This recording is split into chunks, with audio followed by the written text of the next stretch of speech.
படிக்கும் அங்கத்திற்கு செலவழிக்கிறோம்.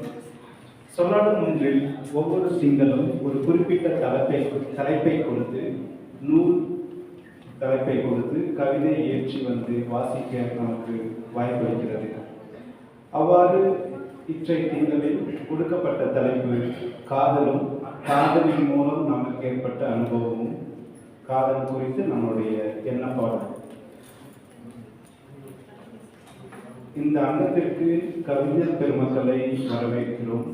இதனிடையே சிறந்த கவிதை என்பதற்கு கவிஞர் மகுடேஸ்வரனார் குறிப்பிடும் இலக்கணம் இதுதான். கவிதை என்பது நீ அறிந்தும் உனக்கு நேராத ஒன்றை கூறு, உனக்கு நேர்ந்தும் நீ கூறாத ஒன்றை அது அறியும். சிறந்த கவிதைக்கான இலக்கணம். கவிஞர் பெருமக்களை வரவேற்கிறோம். முதலாவதாக திருவாளர் சவிதா.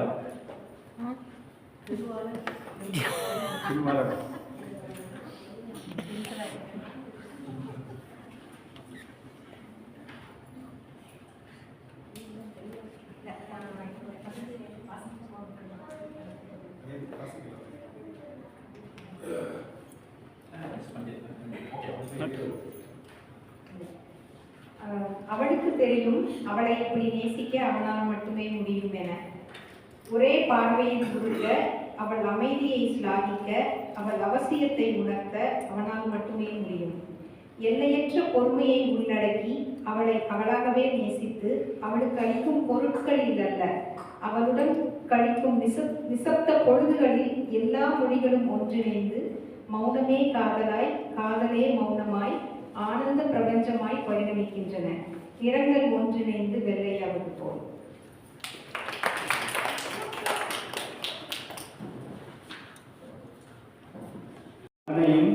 விடலையில் மூத்தவரையும் இளமையில் அழகாய் கவர்ந்தவரையும் முதுமகனை கருத்தியலில் ஒன்றியவரையும் காதலித்து திரும்பி பார்த்தால் எக்காதலுக்கும் முடிவுரையே இல்லை. பொய்யை உண்மையென ஏற்றதும் ஒரு காதல்தான். பொய்யில் மறைந்திருப்பதும் காதலினும் மெய்தான். ஒரே நாடு, ஒரே மொழி என்பதும், ஒரே வாழ்வு, ஒரே காதல் என்பதும் இயற்கைக்கு முரண். தனிமை வார்த்தைகளை கூட தனது துணையாய் பயன்படுத்த முடியாத சூழ்நிலை சில தனிமைகள் இருக்கிறது. இரவா விடியற் பொழுதில் உக்கரைக்கும் ஊமை சேவலால் இந்த தனிமையை உக்கரைத்து போகிறது. தனது கால் தடங்கள் தெரியாமல் இருக்க அந்த வழிநடுக புன்னகை செய்தி அழித்து போகிறது. உடைந்து போன கண்ணாடியின் முகங்களை ஒன்று சேர்க்க முடியாமல் அந்த சிதறி போன கண்ணாடியிலே தன் முகம் பார்த்து பெருமையில் சிரிக்கிறது. சிறைப்பட்ட பூவிலிருந்து தப்பித்து காற்றோடு போய் கரைந்து மறைந்து தொலைந்து போன தன்னைத்தானே தேடும் வாசம் போல தன்னைத்தானே தேடுவதிருந்த தனிமை. பாலைவனத்தில் ஒற்றையாய் இருக்கும் பட்டு போன மரத்தை தேன் குடிக்க காத்திருக்கும் வண்ணத்து பூச்சிக்கு தனிமை சொல்லும் உண்மை புரிகிறது. தனது தனிமையை போக்க துணையாக மீண்டும் ஒரு தனிமையிடமே சரணடைந்து தனிமையின் வாய்ப்பு தனிமை. நன்றி. நன்றி திருவாளர் ஜெயராம். முதல் சொல்லாடும் ஒன்றில் நிகழ்வுலேயே கவிதை ஏற்றி வந்ததற்கு. அடுத்ததாக திருவாளர் சிவப்பிரியா. அடுத்ததாக விநாயகமூர்த்தி.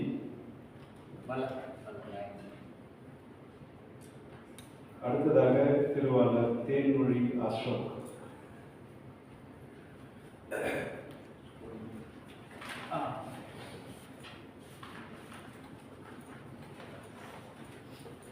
அனைவருக்கும் வணக்கம். இணைந்த காதலை காட்டிலும் பிரிவு கண்ட காதல் என்னாலும் வாழும் என்று நான் நம்புகிறேன். அதை மையமாக வச்சு இந்த கவிதை வரிகளில் 96 திரைப்படத்தின் கதாநாயகன் ராம் மற்றும் ஜானுவை மையமாக வைத்து எழுத முயற்சி செய்த கவிதை அந்த நாள் ஞாபகம். நீளம் சகதி நாய் இணைய துடிக்குள் தீரா ஆசைகள், இரு பக்கமும் வாழேந்தி போராடும் ஏக்கம் நிறைந்த எண்ணங்கள், காதலின் கரையை தொட்டு தொட்டு வரும் மன அலைகள், காவச்சீற்றம் கொள்ளாத நீ பெரும் சமுத்திரம் போன்றது நம் தேசம். சேர இயலாமல் விலகியே இருக்கும் இரு கரைகள் நம் கரங்கள். பால்யத்தின் பாதச்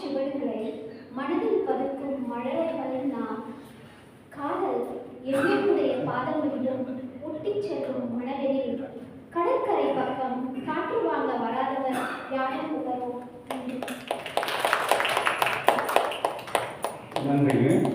காதலுக்கு பிரிவும் இல்லை, சேர்வதும் இல்லை, காதல் தனிதான்.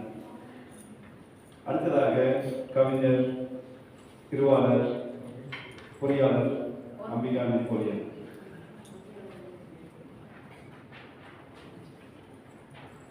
அனைவருக்கும் வணக்கம். முதல் முத்தம்.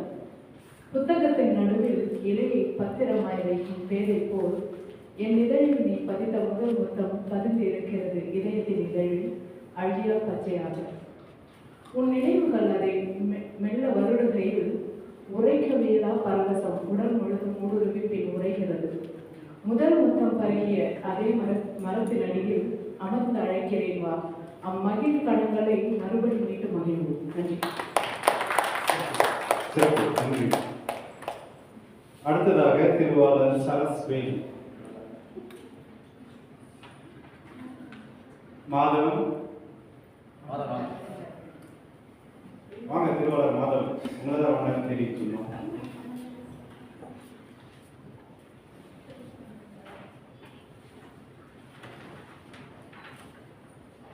எல்லாருக்கும் வணக்கம். அவளை விட்டு வந்த நாட்கள் எல்லாம் அவதானிக்க முடியவில்லை. அவளை விட்டு வந்த நாட்கள் எல்லாம் அவதானிக்க முடியவில்லை.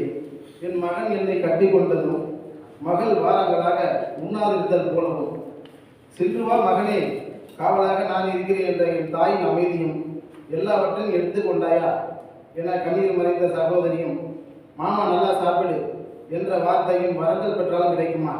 வரும் நாட்கள் தான் விடை சொல்லுமா?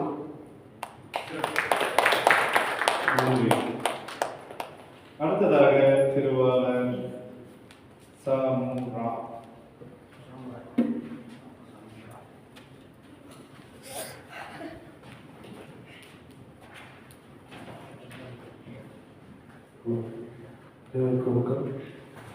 என் ஆரோக்கியத்தை கண்டுகொண்டேன் கடைசியாக கண்களித்த துடிக்கும் இதயத்திற்கு உயிர் கொடு, பலம் சேர்ந்து கொள்வோம். காதலை மட்டும் கடைபிடிப்போம், காதல் அமுது குடிப்போம். தீர்வுடன் ஊழல் செய்யும் கலைத்து பிரிந்து செல்வோம் உலகம் எல்லவரை. எதர்ச்சியாக எங்கேயும் சந்தித்தால் மௌனத்தில் மட்டும் பேசிக்கொள்வோம். கைகளும் கண்களும் நிலைகிற காமக்கடலை கடந்து செல்வோம் காதலை கொண்டு. இருவரும் ஒன்றாக பிரபஞ்ச பேரொழில் பிறந்து பெரும் வெடிப்பாக பிறந்தெழுவோம். வா, எனக்கு மட்டும் ஆனாதே. நன்றி. நன்றி. திருவாளர் சங்கீதா ராஜராஜன்.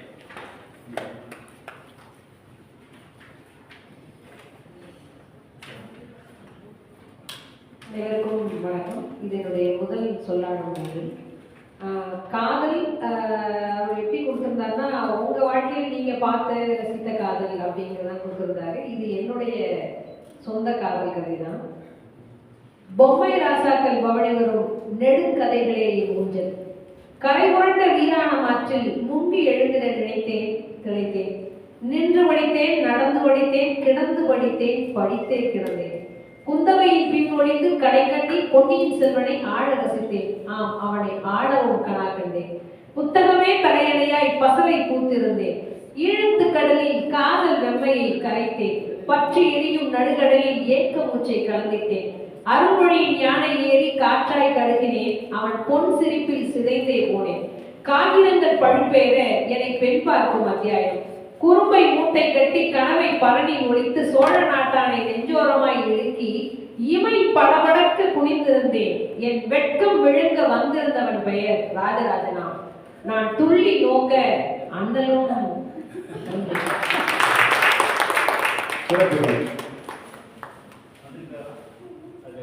இல்ல வரல. உண்மையிலேயே பொண்ணு பார்க்க வந்த அன்னைக்கு மாமியார் சொன்னாங்க, சதய நட்சத்திரத்துல பிறந்தான், ராஜராஜன் பேர் வச்சேன் அப்படின்னு சொன்ன போது எங்க அக்கா 20 வருஷம் ஆயிடுச்சு இன்னைக்கு சொல்லுவா, அந்த ஒரு பேர்ல தாண்டி மொத்த குடும்பமும் உழுந்துட்டோம் அப்படின்னு. அது நிகழ்ந்தது. இவர் தலைப்பு கொடுத்தோடனே எனக்கு அது அப்படியே ரொம்ப பொருத்தமா அதை எழுதிடணும்னு தோணுச்சு. நன்றி. நன்றிங்க, மகிழ்ச்சி. ராஜராஜன் அருள்மொழி வர்மனுக்கு வாழ்த்து. அடுத்ததாக திருவாளர் தமிழ்வாணன். திருவாளர் ச அன்பு வடிவு.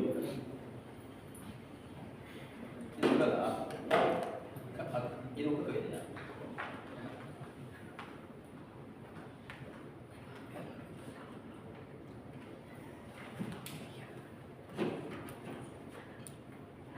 வணக்கம். அன்புதான் அடிப்படை, அவரோட முதிர்ச்சி காரணம், அதனால பிறப்புக்கும் காரணம் தலைப்பு வச்சிருக்கேன். பெருங்காதலின் புதிய பலனை இலக்குகளை அகநானூற்று கைத்தலில் காமத்தை கரும்பாக இணைக்க செய்யும்.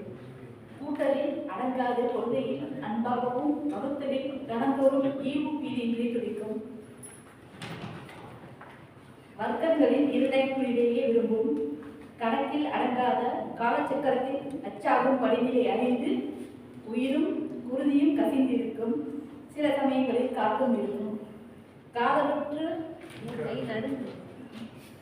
சாரி, அது என்னோட இல்லை பிடிக்கவா?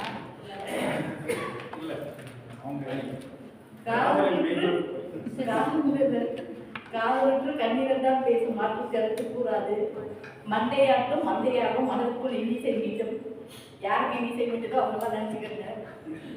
நீந்தாமல் நீந்தி பறக்காமல் ஓடாமல் ஓடி பிழைக்கும் உணர்வே காதல். அன்பு. சிறப்புங்க, மகிழ்ச்சி. அடுத்ததாக திருவாளர் பிரியா ஜெயக்குமார்.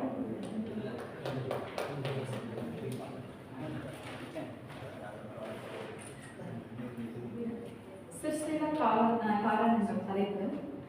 உன் மீது கோபத்தில் இருப்பதையோ பேர் சொல்லி அடையாமல் தவிர்ப்பதையோ கூட அறியவில்லை.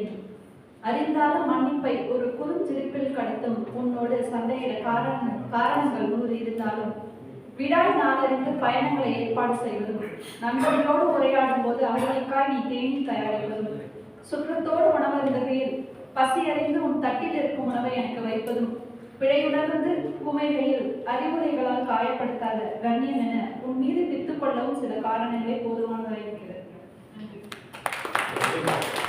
நன்றி. அடுத்ததாக அண்ணன் திருவாளர் தியாக ரமேஷ். அனைவருக்கும் இனிய மாலை வணக்கம். கவிதையின் தலைப்பு இன்னும் கொஞ்சம். மாமா, மார்கழி குளிரில் உன் நெஞ்சு சுட்டல கொஞ்ச நேரம் கொஞ்சி முதுகெல்லாம் கோரத்தோடு போட பாயில் உறங்கி கிடப்போம். விரியும் ஏறி போனாலும் தெரியாம கிறங்கி கிடப்போம். நாம் தினமும் மயங்கி தூங்கிய தூக்கம் இன்னும் கொஞ்சம் வேணும்.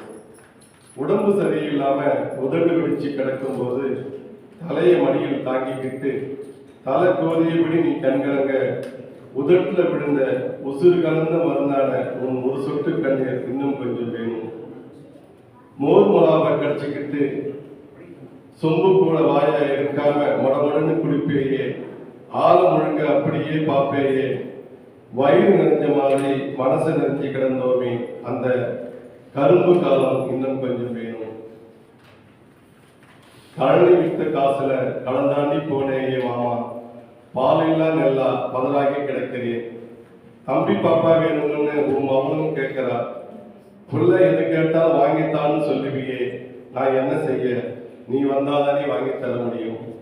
சாக்கு சொல்லாம கொஞ்சம் வந்து போ மாமா. மாமா, நீ கிட்ட இல்லாத போது என் முசுறு முளையெல்லா பயிர். நன்றி, வணக்கம். சிறப்புங்க. அடுத்ததாக திருவாளர் கருணாகரசு.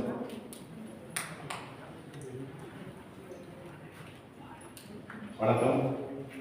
இங்கே நிறைய பேர் நல்லா பேசுனீங்க, எனக்கு ரொம்ப வியப்பாக இருந்துச்சு.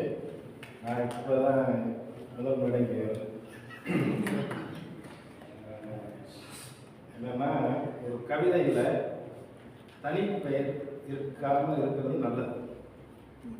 நான் ஒரு பேர் வச்சு எழுதிட்டோம்னா அந்த பேர் இருக்கிறவங்க யாராவது இருந்தீங்கன்னா கொஞ்சம் சிரமம், அதுக்காக மன்னிச்சிக்க.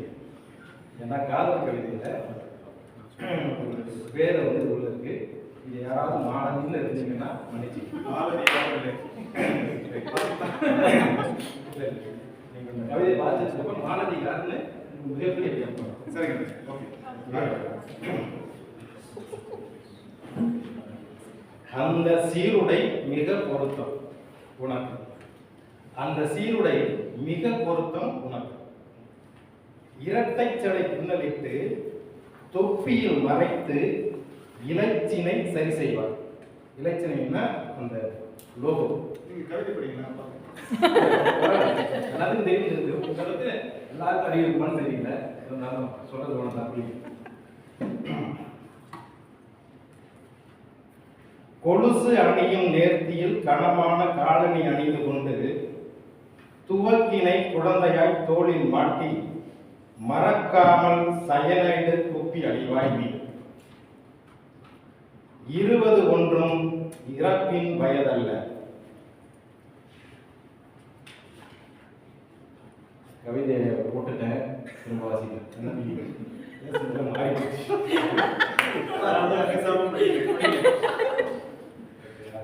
மன்னிக்கும். 17 என்பது காதல் பருவம் தான். உனது காதல் மோகம்தான் என் கண்களை அகல விரித்தது. அன்பே மாணவி, அடர்த்தி மிகுந்த உன் தீரா காதல், அந்த சீருடை மிக பொருத்தம் உனக்கு. இரட்டை சடை பின்னலிட்டு தொப்பியில் மறைத்து இலச்சினை சரி செய்வாய். கொலுசு அணியும் நேர்த்தியில் கனமான காலணி அணிந்து கொண்டு துவக்கினை குழந்தையாய் தோளில் மாட்டி மறக்காமல் சயனைடு குப்பி அணிவாய் நீ 20 ஒன்றும் இறப்பின் வயதல்ல. மாவீரர் துயிலகத்தில் உறங்கும் மாணவியின் கல்லறைக்கு என் மரியாதை மலர்ந்தது.